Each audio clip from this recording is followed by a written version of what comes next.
देख रहे हैं Jain Hindustan news TV channel, सत्य बात सबसे पहले।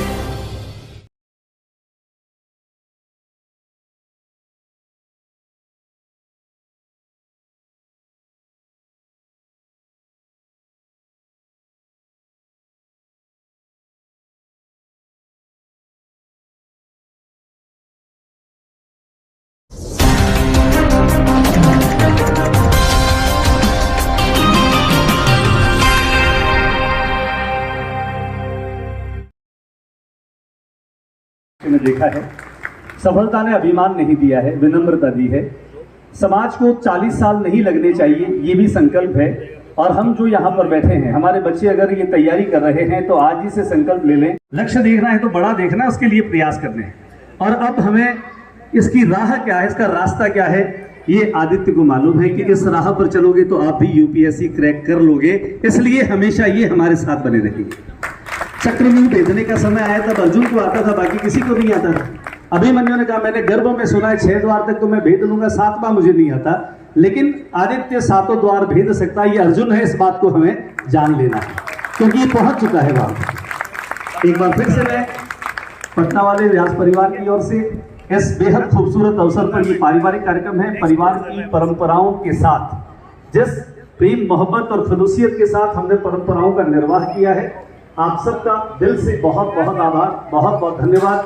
बाकी तो ये जितना हमारे बीच में रहे, हमें लगेगा कि वक्त कम है, वक्त बहुत निरंतर हमारे बंद मुट्ठी में रेत की तरफ फिसलता जा रहा है। ये 2 घंटे भी कैसे निकल गए हमें पता नहीं चला, 7 से 9 बज गए। और वक्त का तकाजा भी यही है, ये दिनों दिन तरक्की करते रहे ये देश। नमस्कार, आदित्य आचार्य नाम ही काफ़ी है। अभी पिछले कुछ समय पहले यूपीएससी की एक परीक्षा हुई थी जिसमें आपने समाज का और अपने परिवार का नाम रोशन किया। मैं आपका छोटा सा परिचय देना चाहूँगा। आचार्यों के चौक बीकानेर में, पुराने शहर में, यदि कोई बड़ी एक कौम है आचार्य जाति जिसका नाम है, वो शुरू से ही शिक्षा के क्षेत्र में अग्रणी रही है। और अभी जो है शेरे चांद जी नाम के हमारे यहाँ एक प्रमुख रूप से बड़े लीडर हुआ करते थे, वो जो है उनके पुत्र है आप आदित्य जी। आदित्य जी से बातचीत करेंगे। आदित्य जी, यूपीएससी आपने क्लियर की है, क्या लगता है हमारे जो समाज जो है, अभी सामान्य वर्ग से हम आते हैं, बहुत पिछड़े हुए हैं, क्या लगता है कि हमारे साथ कुछ कुठाराघात हो रहा है? सबसे पहले तो बहुत बहुत धन्यवाद। चूँकि ये ऐसा मुद्दा है, मुझे नहीं लगता कि मेरी जानकारी इस मुद्दे पे बहुत ज़्यादा है तो मैं बोल पाऊँगा। परंतु हाँ, जो भी है ये दायित्व हम पर ही है कि हम जो भी समस्याएं झेल रहे हैं उन्हें निरंतरता से समाज के सामने लाएं और एक आंतरिक तौर पर हम सुधार करें और समाज को उठाने का जिम्मा हमारे ऊपर ही है, मैं ये समझता हूँ। एक बड़ा जो है पैसा इसमें शिक्षा में आजकल खर्च हो रहा है, क्या लगता है हमारा समाज जो है वो पिछड़े वर्ग से आता है, बहुत ही सामान्य वर्ग से आता है, इसके लिए क्या तैयारी करनी पड़ती है, किस प्रकार से आपने संघर्ष किया? देखिए, बेशक आपने जो बात कही वो बहुत सही है, परंतु हम ऐसी दुनिया में आज रह रहे हैं जहाँ पे मुझे समझ लगता है कि इंटरनेट ने बहुत सुविधा कर दी है।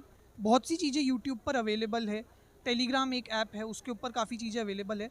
ज़रूरी ये है कि हम उसका सही तरीके से इस्तेमाल करें। हमारे हाथ में हथियार तो हो सकता है, परंतु अगर हम उसका ढंग से इस्तेमाल ना करें तो चोट हमें भी आ सकती है।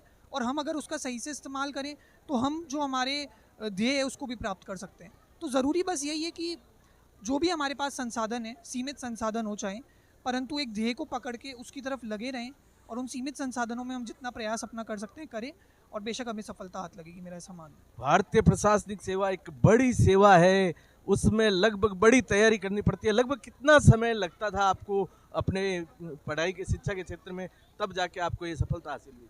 देखिए, जैसा मैंने पहले भी कहा, बहुत ज़रूरी बात ये है कि हम कितने घंटे पढ़ाई करें। इससे ज़्यादा ये ज़रूरी है कि हम जब भी पढ़ाई करें एक तो मन से करें, और दूसरी बात, जैसा कि परीक्षा का स्वभाव है, बहुत कठिन परीक्षा है, तो ज़रूरी ये है कि हम कम से कम 7 से 8 घंटे तो पढ़ें।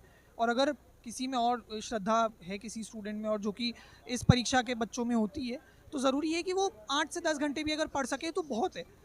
कई लोग कहते हैं कि 14 घंटे 15 घंटे पढ़े, वो मुझे नहीं लगता कि इंसानी तौर पर पॉसिबल भी है और उतना ज़रूरी भी नहीं है। मुझे लगता है मैं हमेशा से 8 से 10 घंटे पढ़ा हूँ और मुझे लगता है उतने में सफलता हाथ लग सकती है। एक सब्जेक्ट प्रमुखतया से होता है, आपका क्या सब्जेक्ट रहा और हमारे आने वाली पीढ़ी को आप मार्गदर्शक बनेंगे, तो आप ये बताइए कि किस प्रकार से सब्जेक्ट का चयन करना चाहिए ताकि सफलता हासिल की जा सके। मेरा subject political science international relations था, और सब्जेक्ट का जहाँ तक चयन है वो ऐसे करना चाहिए कि हमारा इंटरेस्ट किस में है, क्योंकि ये चीज़ ऐसी है, बहुत गहराई से इसकी पढ़ाई करनी है। तो सब्जेक्ट का चयन सबसे पहले अपने इंटरेस्ट, और दूसरी बात उसके संसाधन हमारे पास कितने इजीली अवेलेबल हैं, ये दो चयन करके, ये दो चीज़ें रख के अपने दिमाग में फिर चयन करें, तो मुझे लगता है एक अच्छा सब्जेक्ट का चयन हो जाए। आपके दादाजी जो है वो शेरे चांद जी के नाम से जनसंघ से जुड़े हुए थे, क्या लगता है कि दादाजी का आज सपना साकार हुआ है? मुझे बहुत खुशी है कि मैं उनकी एक परंपरा को आगे लेके जा रहा हूँ और उनका नाम रोशन किया। मेरे लिए इससे बड़ी बात कोई भी नहीं है। बहुत बहुत धन्यवाद।